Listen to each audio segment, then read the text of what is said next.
You carried that pot home from the garden center last spring, set it on your patio, watered it, and told yourself, this year it's finally going to look the way I imagined it. And by July, the whole thing looked like it was doing you a personal favor just by staying alive. By September, it was done.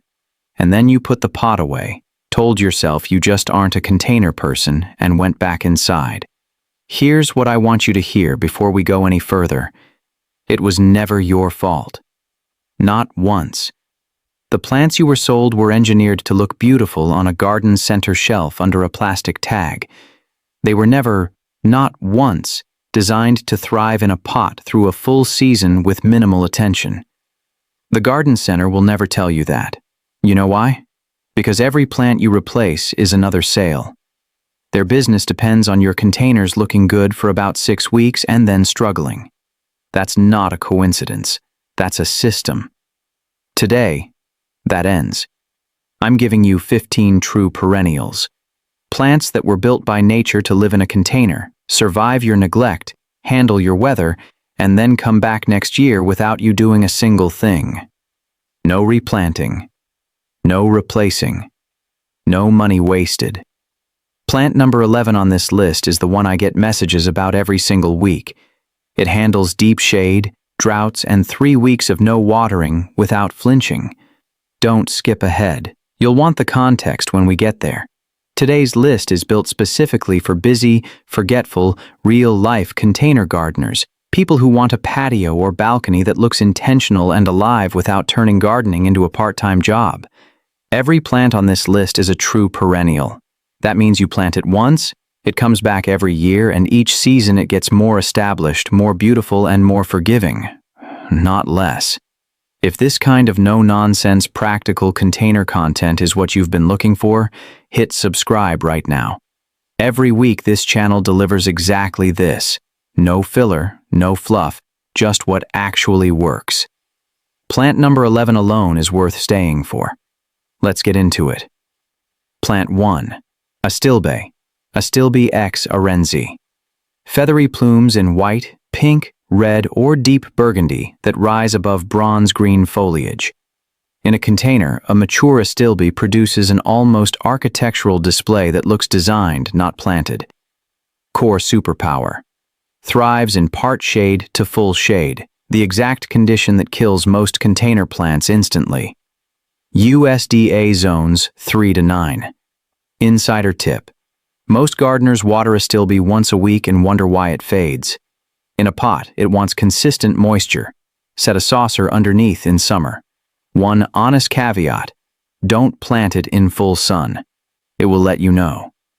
Plant 2. Coreopsis moonbeam. Coreopsis verticillata. Pale yellow, daisy-like blooms from late spring through hard frost.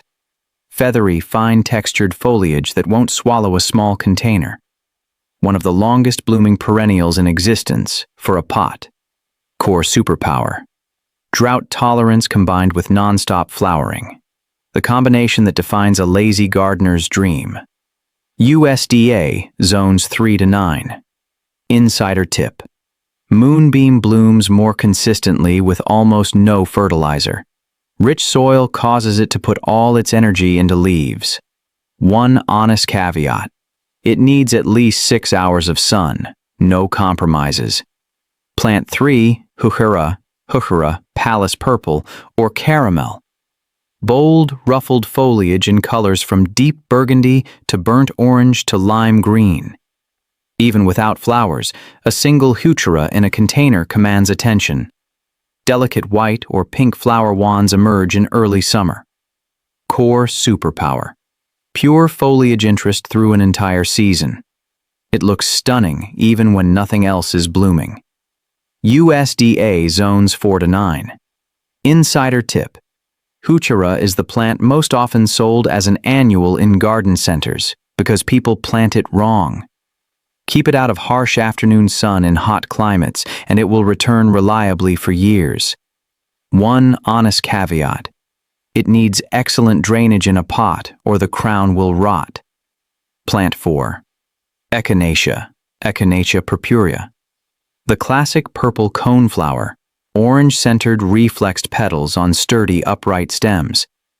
Pollinators treat this plant like a buffet. In a container, it becomes a living wildlife station on your patio. Core superpower.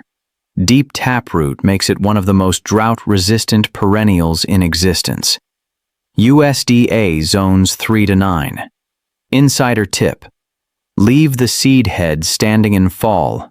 Goldfinches will strip them clean through winter, and the structural interest outlasts most plants in the container by 2 months. One honest caveat. First-year plants focus on root development. The second-year bloom display is where it earns its reputation. Plant 5. Sedum autumn joy, Hylotelephium herbstfreude.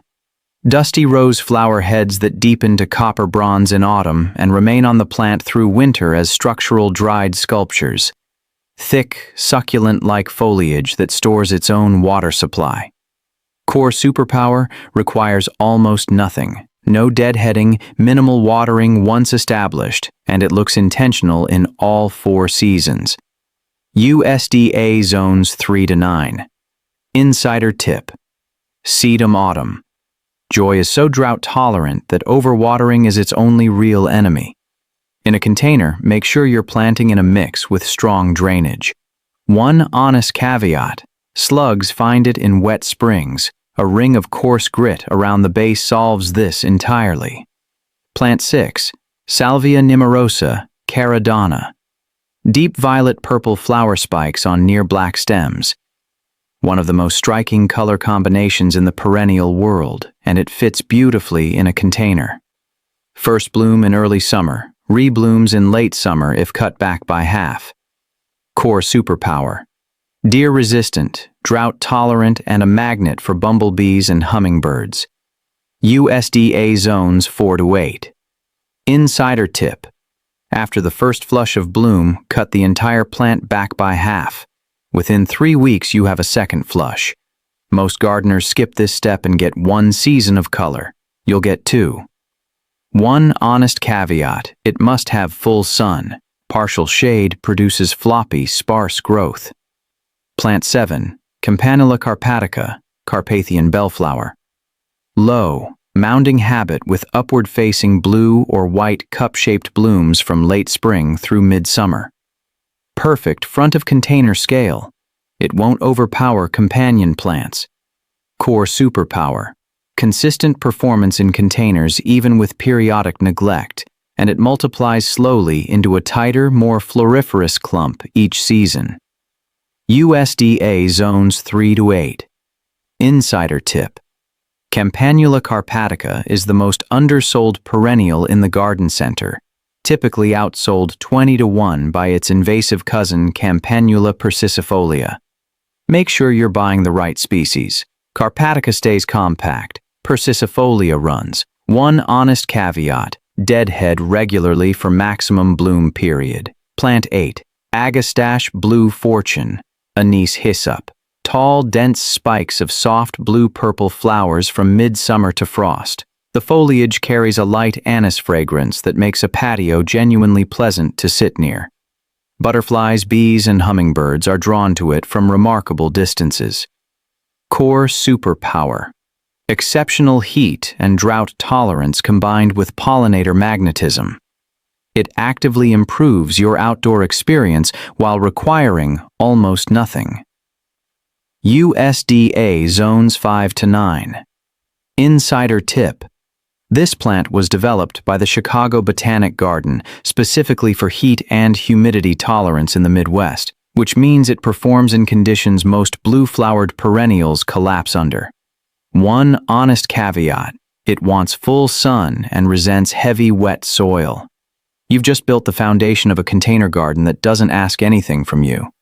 Every plant we've covered so far handles neglect, comes back reliably, and gives you weeks of genuine beauty.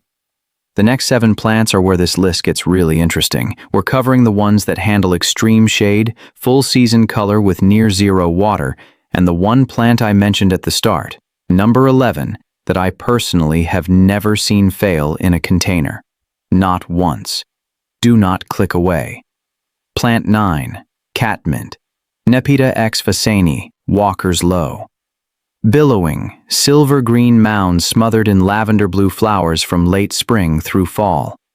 The fragrant foliage is the definition of a low-maintenance container anchor. It looks soft, designed, and expensive. Core superpower, drought-tolerant, deer-proof, and it blooms for months. Cut it back hard in midsummer, and it regrows and reblooms as if nothing happened. USDA zones 4 to 8. Insider tip. Walker's Low doesn't actually grow low. It reaches 24 to 36 inches and cascades beautifully over the rim of a large container. Pair it with echinacea, and you have a planting that looks like a professional designed it. One honest caveat, it spreads by underground runners in the ground, but a container completely solves that. Plant 10, Veronica spicata, spiked speedwell. Upright, tapering spikes of blue, pink, or white in early to midsummer. Clean, modern profile that works in contemporary containers. Extremely reliable rebloomer when deadheaded or cut back after first flush. Core superpower. Thrives on heat and dry conditions that defeat most spike-flowered perennials. USDA zones 3 to 8. Insider tip. Veronica in a container stays more compact and floriferous than in the ground because container stress, which would harm most plants, actually improves its bloom. One honest caveat, it needs full sun. Shade produces tall, floppy growth with sparse flowers. Plant 11, Japanese forest grass, Hakanakloa macra aureola.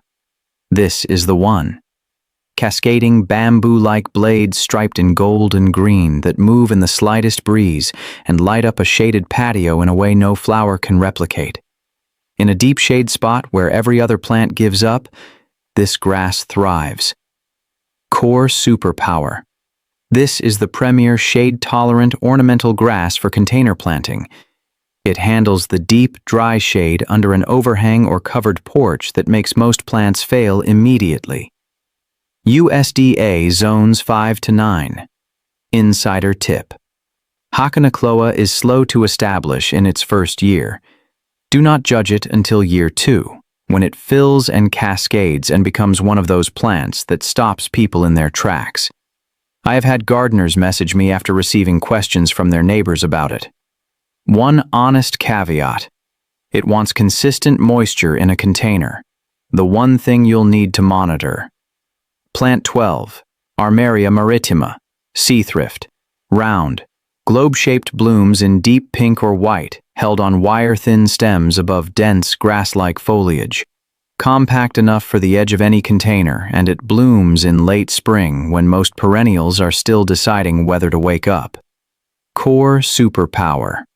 Exceptional tolerance for poor soil, salt, wind, and drought. It was designed for cliff edges. A container is a luxury by comparison. USDA zones 3 to 9. Insider tip. Sea thrift was the plant of choice for British coastal cottage gardens for centuries before it moved to formal container planting. The tight, fibrous root system actually benefits from container restriction. One honest caveat, it needs excellent drainage. Do not let it sit in water over winter. Plant 13, Penstemon digitalis, Husker red. Upright burgundy bronze foliage topped by white, tubular flowers with a faint pink blush in early summer.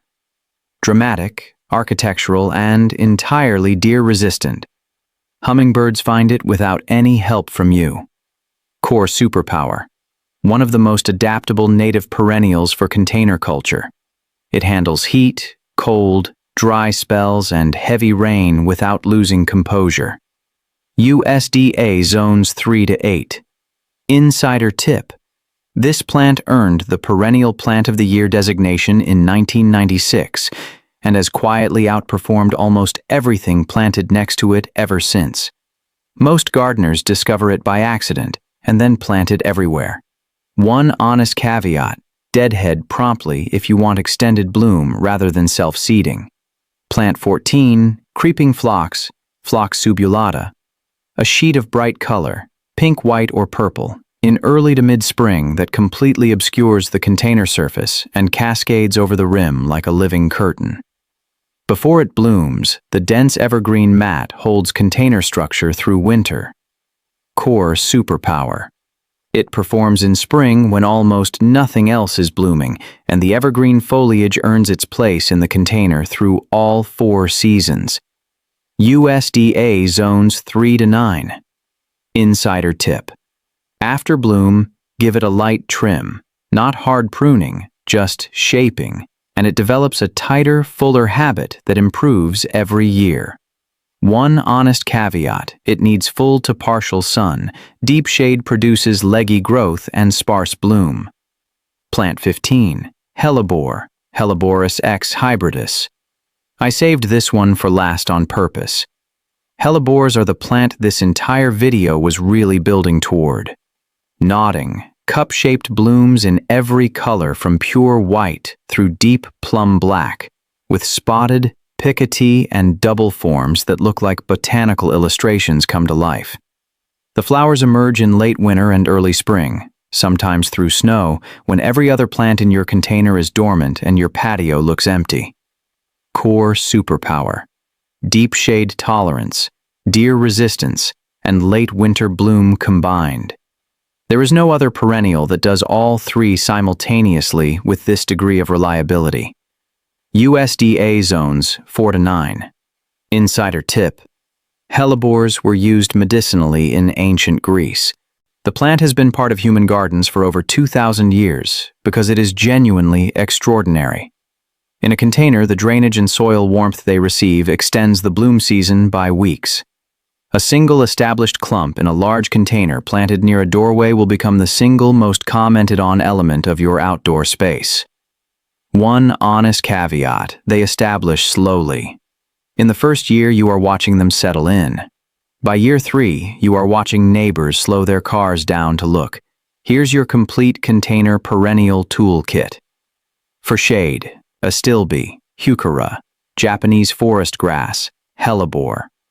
For sun and drought: coreopsis, sedum, agastache, armeria, veronica.